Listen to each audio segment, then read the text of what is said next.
Hey everybody, thanks for coming back.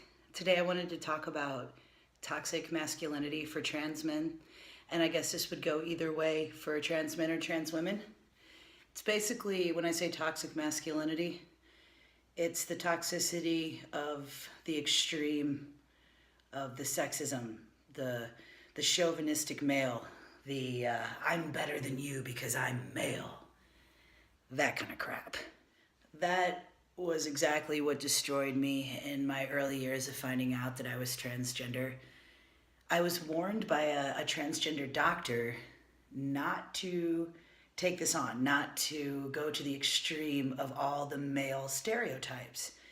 What's extra funny to me is that my own father, who's my example, was never an example of that. He is not super feminine by any means. He is a masculine person, but he was never the big macho, I have to prove to you how big my balls are kind of guy.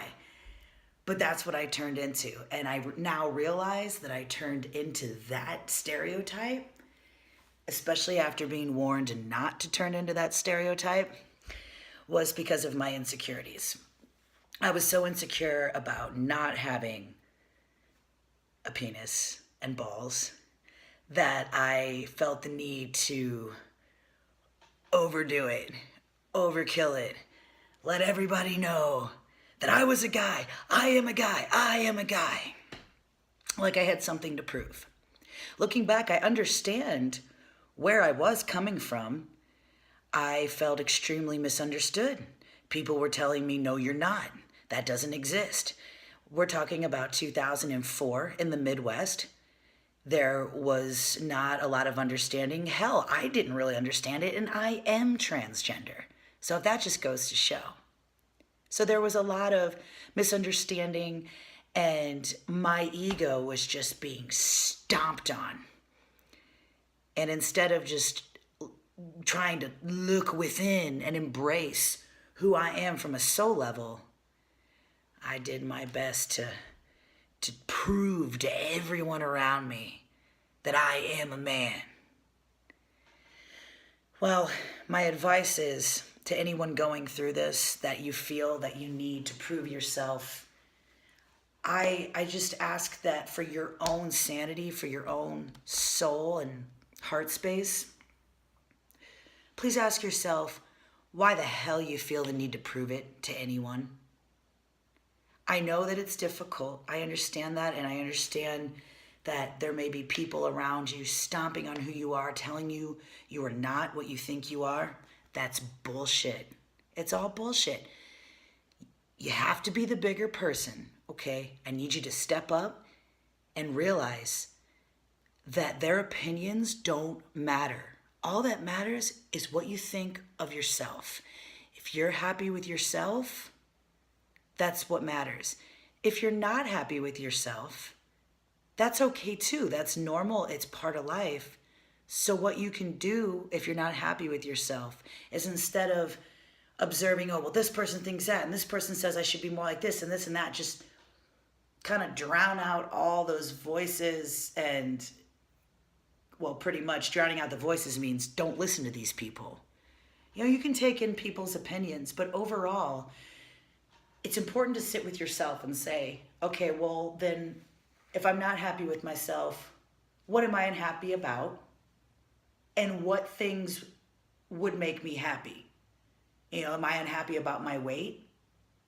Okay, well, do I do anything about it? Am I unhappy with the way that my relationship is going? Okay, why? And what can I do to fix it? It's a lot of, when I say self-love, just going within and taking some time by yourself, not being codependent on other people. I was the epitome of codependent in my 20s. I didn't want to sit with myself. That was my big problem. This sun is like, sorry, I'm still learning how to use a camera. It's codependency is extremely toxic for you and anyone else that's involved. And that was a big part of my downfall, was toxic masculinity, trying to prove I was a guy, I'm big and strong. Well, guess what? I'm not completely a guy, right? I'm biologically a female, and at a soul level, I have always identified as male. I mean, I guess I didn't come out and identify as male until I was 20. I'm 34. How old am I? I'm 34. You start getting up there and you start forgetting, right? Anyway, don't do this toxic masculinity, femininity, or anything to yourself. You know, a lot of well-rounded people are actually androgynous. It takes a very evolved person to be able to embrace male and female. I've been doing my best to learn how to embrace both. It's still difficult because society still happens. We go out in public and it still irks me to be called she. But at the same time, I think, okay, well, why? Why should I be so offended by that? Yes, it's because I feel I am a male, but I have chosen to stay in a female body. And I love females. So why am I so offended about being called she? Really? I mean, the obvious answer is, well, because Cole, you're transgender and you don't identify as a she. Yes, but at a deeper, like, philosophical level, it's like, well, but why? Why am I so concerned about pronouns and whether this person thinks this or that? I feel like an androgynous person. I feel like gender doesn't particularly exist in my world. I do feel like both, although definitely if I had to choose one, it's definitely male by far. It's just, I wanted you to know that if you're struggling with these kinds of things, to know that it's okay, you're going to be okay, and that a lot of us are going through this, and we're here to help each other. And you don't have to choose all these labels and make yourself a certain way to please other people. That's very important. And that's just coming from somebody who's made it to their 30s and's gone through some stuff. It doesn't matter if you're transgender, gay, straight, camel, panther, dog, cat. It's very important to know that you don't have to please other people. By being yourself, people are going to gravitate more towards you because of your authenticity. They're going to see that, hey, this person is just being themselves, that there's no games here, there's no fakeness. That's where it's at. And then you're happy. Then you're happy because you're being yourself.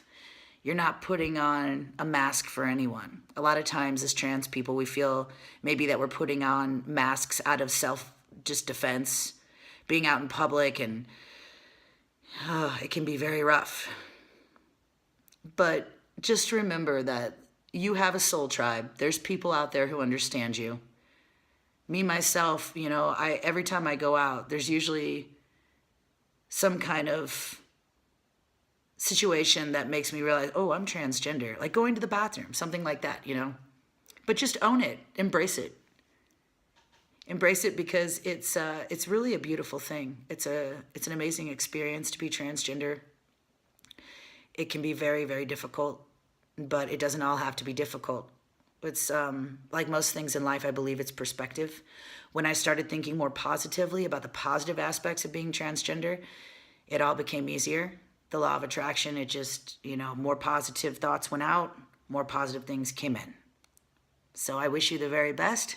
If you have any questions or comments, please leave them below in this video. And I'm going to continue to make more videos. The goal is daily videos. So we'll see y'all soon. Enjoy your Sunday. Much love, y'all, and peace.